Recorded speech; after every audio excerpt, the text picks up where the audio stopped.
Skydived in to superstitions. I have more than 100 jumps into the superstition mountains and then hiked back out.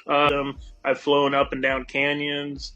I've even helped the sheriff out there find people that were lost. I found a girl.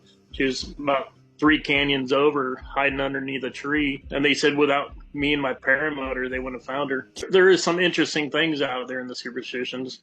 I discovered a door in the superstitions that's approximately, I never measured it, never stood right next to it and measured it, but it's about 20 feet tall, and it has a swivel lock on top. And on the side, it has a hook, like a gate hook, and a door, like a doorknob or a way to open the door. It looks like something for 2 fingers to slide into and to open the door up. Appears to be stone. I don't want to sound crazy, but I would say definitely there were giants in those superstitions. I definitely found a skull with a helmet, and it's definitely giant. I mean, it's as big as a Volkswagen Bug. And I was camping in my camper van. I heard boom, and the van shook. Boom, and the van shook. Boom, and the van shook. And it made me think of Jurassic Park. I threw the covers over my head, and I texted my friend Craig. I said, "Did you feel that?" And he said, "Don't shine a flashlight." And it made me think, oh my gosh, is it possible a giant could be alive in the superstitions? It's possible, maybe.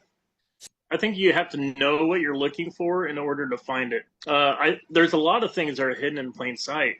One you can see the skull really well in it. The second one, the skull looks smashed, and then you can see the bottom jaw with the teeth kind of laying off to the side. And that one, the helmet appears to be gold.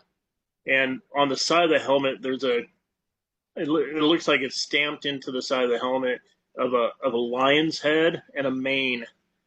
And it's really ornate. It's like a Roman style with the what do you call the broom part. But you can see it really well. It's giant size though. And then the other one is propped up right next to a door that goes into the mountain. So Alta Stone's treasure map, my decipher.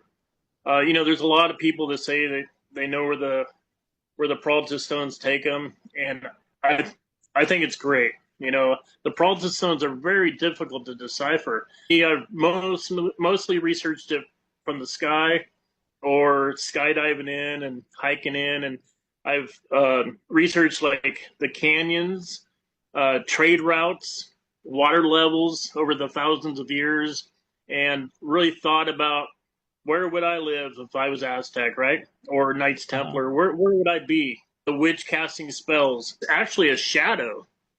And at 5:30 p.m., when the sun's going down, that shadow appears on a wall. And it's like 200 feet tall. And you can see it's like a warlock. He has a big sharp beard, and you can see this pointy hat, and he's literally, it looks just like the Peralta stone, just like it. Yeah, and all the symbols of the witch casting spells, you can see each symbol perfectly. The Knights Templar were supposedly practicing witchcraft. I think what was really going on, though, is I think the Knights Templar were teaching Christianity to the Aztec. And I think the Aztec lived in that region. The Apache said they had a box that they took to war with them. They called it their thunder god. They believed that their thunder god would protect them at war. Well, the Ark of the Covenant is a box. It was taken to war to protect, whoever was fighting. I think they're one and the same. I think the Knights Templar took it to the New World to hide it, and they hid it with the Aztec.